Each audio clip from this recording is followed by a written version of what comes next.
Muy bien, estamos aquí con el doctor Fernando Valeri, contador público nacional, pero hoy te tengo acá como un experto en rock. Y estamos escuchando de fondo a Seminare. Qué temazo, ¿eh? Un muy buen tema de Serú Girán, sí. Tema de Serú Girán. Y me gustaría que me digas, vamos a empezar por Sui Generis, ¿no? ¿Cómo nace Sui Generis? Bueno, mira, esto es un poco el gusto por la música, ¿no? Y como uno lo vivió, lo puede contar. Yo tenía 20, 21 años en aquella época.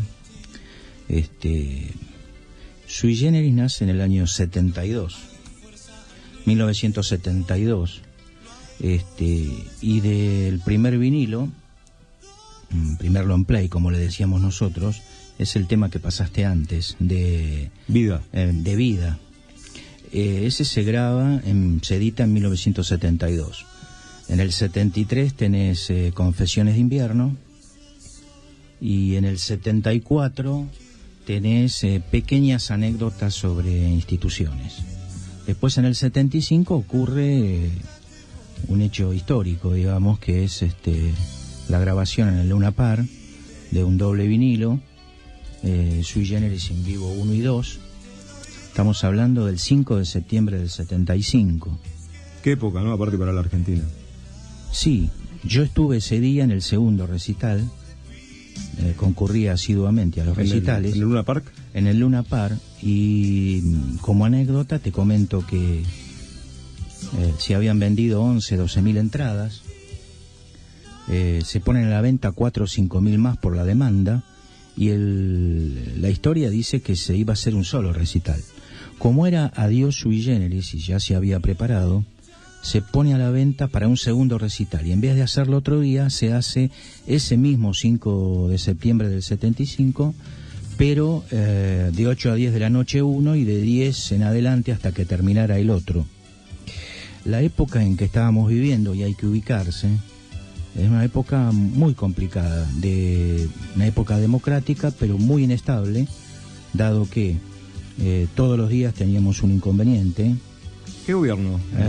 Estaba María Estela Martínez de Perón, pero no pasaba semana que no hubiera algún muerto, algún militar muerto, algún policía, algún guerrillero, o alguien que volara por el aire por una bomba. Pero en definitiva hubo 30.000 personas ese día. Se vendió el segundo recital completo. Yo recuerdo que estuve en el segundo porque no pude conseguir para el primero.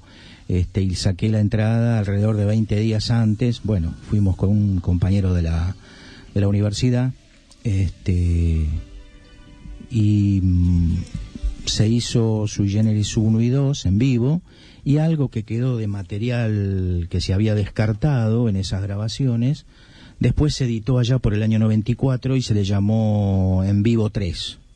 Claro. Y le comentaba fuera del micrófono que Charly García y Nito Mestre se habían conocido en el colegio. Se habían conocido, ellos iban al Dámaso Centeno, que es un colegio que está en Caballito, primera junta. Y bueno, en principio tocaban en bares, en lugares para muy poca gente. Ya Charly García obviamente era concertista de piano, y se pusieron a tocar en bares. Los conoció Jorge Álvarez, que era productor, que tenía el sello Mandioca de la época de los pioneros del rock nacional, y ahí es como que les da el impulso para que graben. Lo que tenía Sui Generis era que, a pesar de la época que estábamos viviendo, tuvo una gran difusión. Raro en el rock, ¿no? Y raro que un concierto en donde yo recuerdo que nos preguntaban si peleaba Monzón o peleaba Loche ese día, y resulta que era un recital de rock. Nadie se imaginaba que se podían juntar 15.000 personas, y mucho menos si uno tenía el pelo largo. No era bien visto. ¿Usabas el pelo largo, Fernando, en esa época? No tanto, pero sí. Qué bueno. Tampoco era bien visto grandes cantidades de gente reunidas, y la policía, recuerdo que por suerte no pasó nada, pero estaba un tanto nerviosa ese día. ¿Estabas en la Facultad de Ciencias Económicas? Estaba cursando, recuerdo eso, me lo recuerdo perfecto, estaba cursando comercialización de 8 a 10 de la noche, en la UBA. ¿Qué año es eso? 75. No, de la Facultad de Ciencias Económicas, como realización. Sí, una de las tantas materias para contador público. ¿Primer año, segundo? No, ya ahí estaba, calculo yo que en cuarto año, quinto año, y porque hacía materias para licenciado también. Y la historia, bueno, nos retiramos un rato antes de la clase para poder llegar. Claro. Lamentablemente entramos después de las 10 de la noche, porque la policía no dejaba entrar hasta tanto no salieran los que estaban del primer recital, ¿no? Claro. Y hablamos un poquito de Sui Generis. De Serú Girán. ¿Quiénes integran Serú Girán? Son 4 músicos, ¿no? Sí, es una especie de supergrupo, digamos, porque ahí tenés músicos que eran pioneros del rock. Cuando hablo de pioneros del rock, digo de aquellos que hicieron nuestro rock nacional, ¿no? ¿Quiénes fueron? Bueno, mira, tenés a Oscar Moro, que era el baterista de Los Gatos, donde estaba Lito Nevia. Todo el mundo conocía a Los Gatos, o por lo menos... Claro, sí. Como de los primeros, ¿no? ¿Fue Tanguito un integrante de Los Gatos o de aquella época? No, para nada. Pero funciona lo que vos me preguntabas. Estaba Oscar Moro, que era el baterista, que no cantaba, simplemente tocaba la batería, hacía algunos coros. Estaba David Lebón, que ya había formado parte de varios grupos, tocaba la guitarra, cantaba. Estaba Charly García, obviamente, que tocaba todos los teclados, el piano, la guitarra.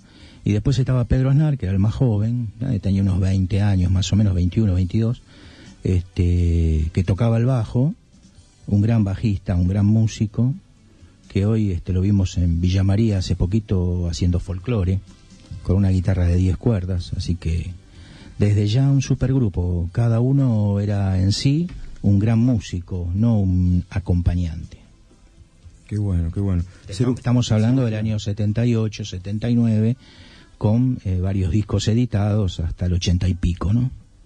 Luego de Serú Girán viene la etapa de Charly García solista, ¿o hay un intermedio entre estos? Bueno, lo que sucede es que en esa época los músicos no estaban divididos, claro, sino que interactuaban entre ellos. Así como Charly tocaba con León Gieco o con Raúl Porchetto o con Spinetta, iban y venían y colaboraban en discos de otros artistas. Conformaban grupos, pero además colaboraban con sus compañeros de ruta, ¿no? Bien, después para hablar de Charly García le voy a dar la palabra a un entendido, acá nuestro periodista Facundo de la Fuente, que es un admirador, que allí está del otro lado de la pecera, Y la doctora María Varas creo que me quería decir algo. ¿Quién no ha vivido la música de Sui Generis y de Serú? No, creo que es un clásico en el secundario, ¿no? En los fogones. Yo lo escuchaba. Rasguña las piedras y todo eso. La verdad que hace mucho que no pensaba en esa etapa de mi vida. Pero me trajo un montón de recuerdos y cosas vividas en el secundario y recuerdo también haber tenido un novio medio rockero. ¿Ah, sí? ¿De pelo largo tal vez? Sí. ¿Y vos, Graciela? Y también, ¿no? Trae cierta nostalgia escuchar todo esto, además de música de tanto nivel, ¿no? Y nacional. Sí. Se habrás cantado algún tema de Sui Generis, ¿no? ¿Quién no? Y por ahí hasta te hicieron tocar el piano, ¿no? Y a lo mejor, sí, por supuesto que sí. Teníamos esa música que era no solamente comprometida en las letras, que hablaban un poco del amor, de las cosas de la vida, de las instituciones, comprometida con el momento que estábamos atravesando, que era muy difícil, musicalmente y literariamente. Claro. ¿Qué les parece si escuchamos entonces a Serú Girán, de Charly García, Mientras miro las nuevas olas? Saben los que te conocen que no estás igual que ayer.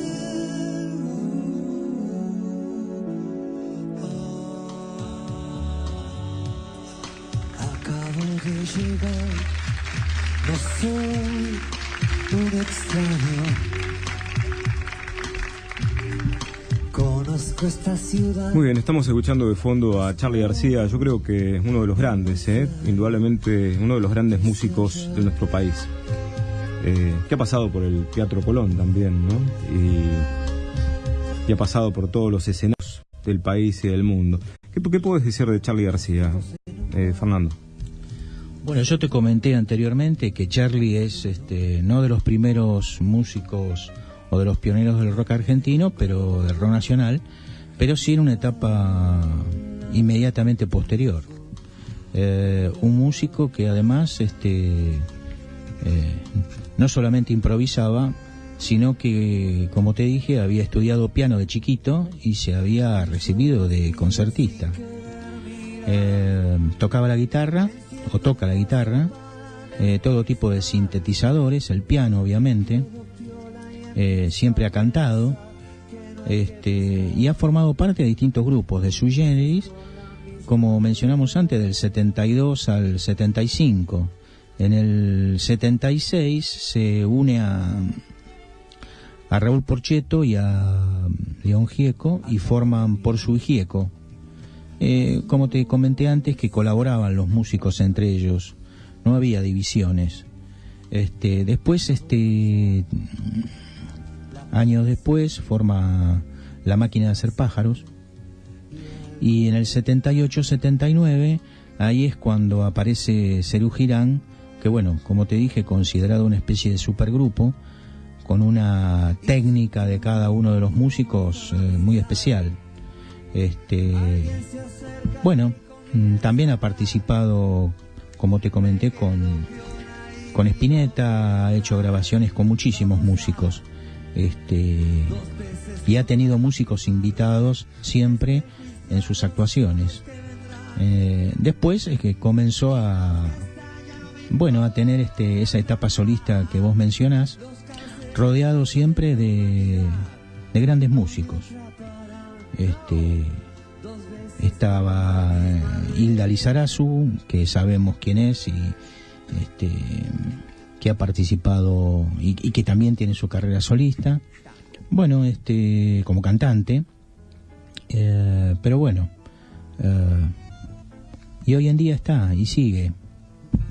Quizás la voz es lo que más ha sido afectada por el cigarrillo, etcétera, etcétera, pero el talento continúa. No, el talento y estando continúa. Bajo cualquier efecto de lo que sea, esa magia que tiene sobre el teclado, porque te digo, lo he ido a ver varias veces gracias a esta profesión de periodista, ¿no? Que te dan, con el carnet pasás y ir a darlo, la verdad que siempre es un lujo, ¿no? Sí, ahora... más allá de los líos que a veces se arman, pero es un maestro total, ¿no? Es un maestro... Total. Y creo que la buena música continúa a pesar de los años. Sí. Como los grandes músicos, ¿no? Como Vivaldi o Bach o Mozart o Freddie Mercury o Elton John, ¿no? Sea la época que sea, son atemporales, ¿no? ¿Qué puedes decir de sigue esto? componiendo de la misma manera. Música también, Graciela Guman, concertista de piano, música clásica. Voy a comentar algo que estuvimos hablando en uno de los intermedios aquí, y de la importancia de la función del arte, ¿no? En este caso hoy hablamos de la música, pero del arte en general. Hacer la vida más bella, hablar de aquello, o decir o hacer sentir aquello que no se hace ni se dice en la vida cotidiana. La cuestión del disfrute, del compartir, tiene una función muy importante, creo. Y también hablábamos la cuestión de, cómo vamos recordando nosotros etapas de la vida en que todos estos grandes músicos estuvieron ahí, a la luz. Y todo esto creo que ayuda muchísimo a hacer la vida mucho más bella, ¿no?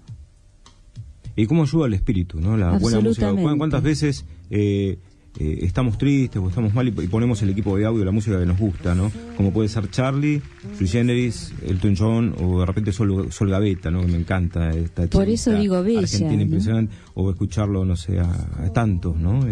Pero la música siempre nos acompaña y nos hace bien. Por eso la belleza no tiene que ver solamente con lo estético, sino con el sentirse bien. Con el sentirse bien. Así que, los invito a escuchar ahora a Charly García. ¿Y puedes decir algo, Facundo de la Fuente, que yo sé que te gusta, Charly? Sí, Miguel, lo que me parecía para hacer, digamos, de algún modo un cierre de lo que estaban acá charlando sobre la vida de Charly, lo que quería destacar es que me parece que en una sola persona, en un solo músico, podemos encontrar alguien que supo mezclar como nadie la profesionalidad a la hora de hacer música y principalmente una poesía hermosa y compleja en sus letras y lo popular que tiene que tener todo músico y que obviamente se ve en la cantidad de seguidores que ha acumulado durante todos estos años y que aún hoy todavía tiene, ¿no? Seguro. Y ahora vamos a escuchar un temazo de todas las épocas que se llama Los Dinosaurios, ¿no? Que nos retrotrae a la historia. Sí, bárbaro. En sí, la música nos acompaña, decora la vida y además yo considero que cura el alma. Escuchamos a Charly García, Los Dinosaurios.